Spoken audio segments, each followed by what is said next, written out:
levava uma derrota por 4 gols desde o Campeonato Brasileiro de 2017 e nunca tinha perdido para o Bragantino nessa competição.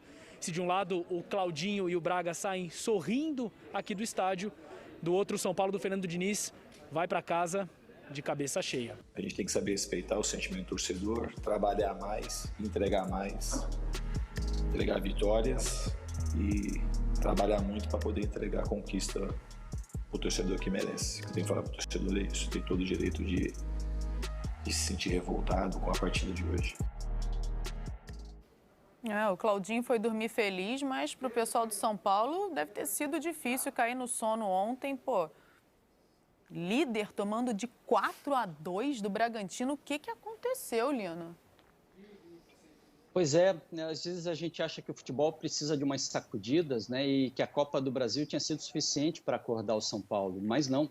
São Paulo toma uma sapatada dessa e vai ter que encontrar um caminho de novo, porque o título está na mão do São Paulo. Os 7 pontos de vantagem podem cair, Atlético tem jogo a menos, Flamengo, tem gente vindo de trás, o São Paulo parece estar chamando o campeonato, né? Porque já podia ter resolvido, encaminhado muito bem o campeonato. Essa vitória de ontem, se viesse combinada com a derrota do Flamengo, seria espetacular para o São Paulo, seria quase uma comemoração de título, e num jogo contra um adversário que está num outro campeonato, apesar de ser produtivo. O Barbieri deu uma acertada monstruosa no time do Bragantino. O Bragantino sempre criou muito, a diferença é que ontem as bolas começaram a entrar, e o time do Bragantino é especialista nisso, em jogar em erro de adversário, em forçar jogo de velocidade.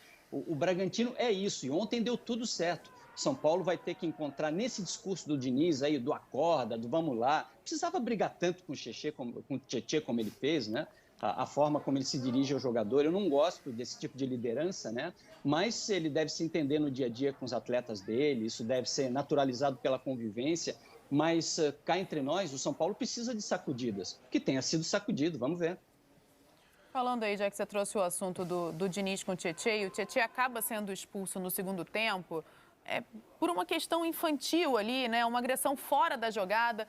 Pode ter sido um pouco de desequilíbrio emocional, até em função dessa discussão que ele teve antes com o Diniz? Você acredita, Martim?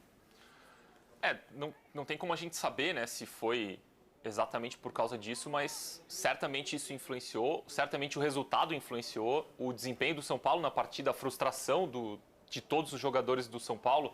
A gente viu ali a frustração do Reinaldo, que não conseguia explicar o que aconteceu, porque de fato foi meio inexplicável o desempenho do São Paulo mesmo, muito time irreconhecível em relação ao São Paulo que disparou na liderança. E sobre essa treta ali, essa discussão do Fernando Diniz com o Tietê, eu gostaria de esperar o Tietê falar para saber se ele se sentiu ofendido, se ele acha que tudo bem. O que a gente sabe, assim, falando com as pessoas que convivem no São Paulo, que conhecem o jogador e que conhecem o técnico, é que a relação deles é muito boa, muito próxima há muito tempo. Desde que jogaram, o Tietê foi jogador do Fernando Diniz no Audax lá atrás, 2016.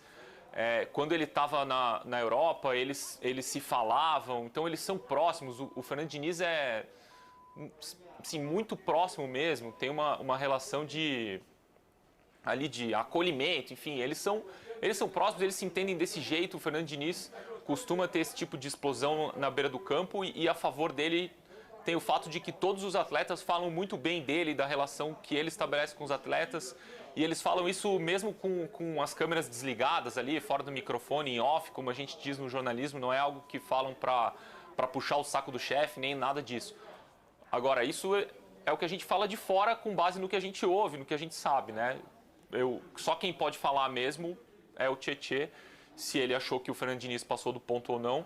E tem um outro aspecto que, assim, atleta em campo, né, atleta em quadra, tá sempre num nível de quase, assim, que nada perturba, né? Então, não sei se atleta se sente tão mal, assim, quando vem uma cobrança de alguém que é o chefe, ou se é algo que faz parte do dia a dia deles, tal. O atleta meio que se isola do mundo, né? Então, eu não sei, eu pessoalmente achei um pouco exagerado, mas eu não sei como é a relação deles na intimidade, embora tenha essas informações de que são próximas e tal. De qualquer maneira, eu gostaria de saber o que o Tietê achou disso. Eu já ouvi pessoalmente também elogios do Fernando Diniz numa entrevista que eu fiz com ele, elogios espontâneos. Ele era treinador do Fluminense, fez elogios espontâneos ao Tietê. Daí na reportagem a gente colocou também depoimentos do Tietê, muito agradecido pela parceria que ele já havia estabelecido com o Diniz no Audax. É isso, eles têm uma relação muito bacana, né? Espero que não seja eles tinham uma relação muito bacana, eles têm uma relação muito bacana. Agora, de fato, os adjetivos, assim, o ingrato, o mascaradinho, assim, não são adjetivos que você costuma ver ali na beira do campo, né? É um pouco jocoso, assim, né? Não é legal. É uma psicologia talvez meio duvidosa, Lino. Eu não sei, tem cara que às vezes precisa de reforço negativo para acordar, e o treinador, e ele é psicólogo, ele sabe disso, tem cara que às vezes você precisa chacoalhar. O que eu não gosto é da bronca pública, né? É de dar bronca na frente da família, em filho, é de expor o funcionário diante da equipe.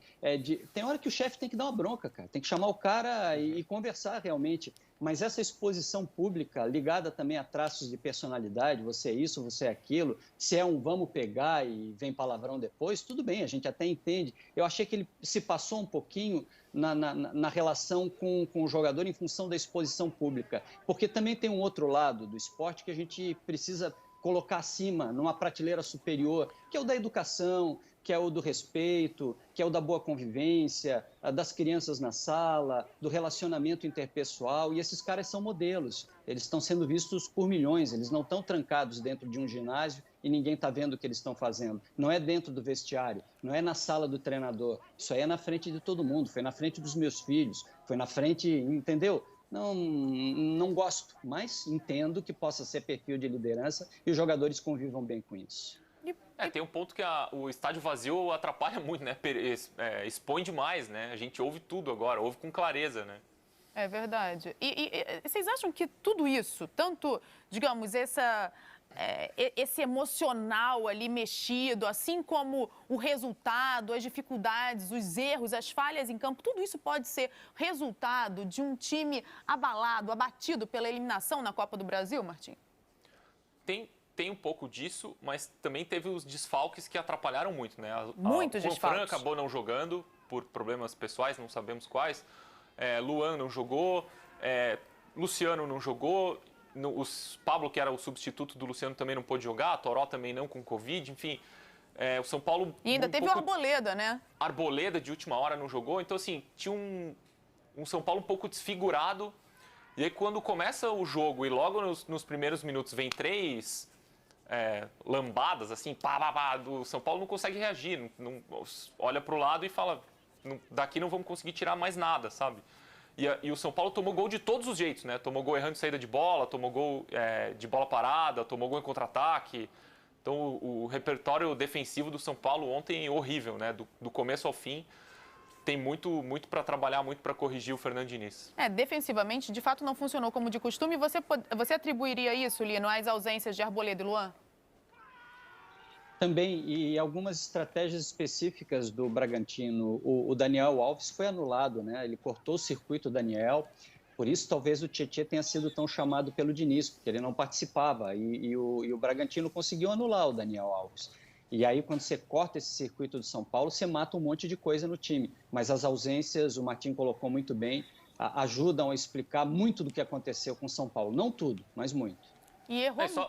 Fala, Martim, perdão. Desculpa, Lisandra, só de volta ao Tietê, ali é tão próxima a relação do Fernando Diniz com o Tietê, o Fernando Diniz tem tanta confiança nele, que ontem ele jogou no meio de campo, ele já jogou como atacante, ele já jogou de lateral direito.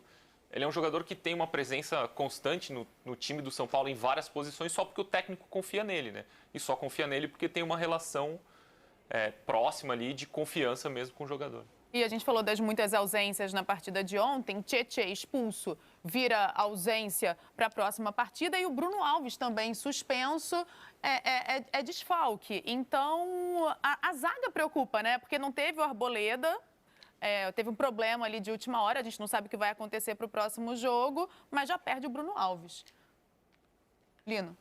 Sim, e passa a ter dentro do elenco os problemas que todo mundo tem, mas o maior problema do Diniz agora é achar a solução para acabar com algo que o Cuca falava um bom tempo atrás. Eu achava muito engraçado, e o Cuca tem essas tiradas, ele diminuiu um pouquinho isso. O Cuquinha está mais... Cuquinha é o irmão dele, mas o Cuca está mais paz e amor, né? Mais tranquilão. Mas o Cuca falava um tempo atrás que tem hora no futebol que você não pode deixar a água parada. Você tem que mexer. E o jogador de futebol se acomoda, e os times se acomodam a resultados, e esse tipo de coisa, se você não souber trabalhar no futebol, você se perde. Talvez o Diniz esteja querendo fazer isso, dar uma mexida na água. O São Paulo não pode se acomodar, não é campeão ainda. E o São Paulo errou muito naquilo que fundamenta o estilo de jogo do Fernando Diniz, né? Que é a saída de bola. Errou com o Daniel Alves, depois errou com o Diego Costa. Isso me marcou. Te marcou, Martim? Sim. Pareceu o São Paulo lá de trás, né? O São Paulo que foi eliminado pelo Mirassol, o São Paulo que naufragou na Libertadores. Pareceu o São Paulo expôs seus velhos defeitos. Que tomou que também de 4-2 da LDU na Libertadores, sim, né? Sim, exatamente. O São Paulo mostrou sua pior face, né, do ano. Esses defeitos que foram sendo corrigidos ao longo do ano e que levaram o São Paulo até a liderança do Campeonato Brasileiro. E a gente viu as velhas críticas voltarem, né? Parece que o Fernando Diniz queimou todo o seu crédito num jogo só, o que é um total exagero também. O São Paulo é líder do Campeonato Brasileiro com 7 pontos de vantagem, é o favorito a ganhar o título, chegou a essa posição por seus próprios méritos, por sua maneira de jogar, que ontem deu errado, como estava dando errado no começo do ano, mas também não é o caso de crucificar o Fernando Diniz, como a gente viu ontem após essa derrota para o Bragantino. Alento para o São Paulo é que o Flamengo também perdeu ontem. E quem mora aqui no Rio de Janeiro deve ter ouvido os gritos ontem à noite, porque o Fluminense, venceu o Flamengo com gol de virada aos 47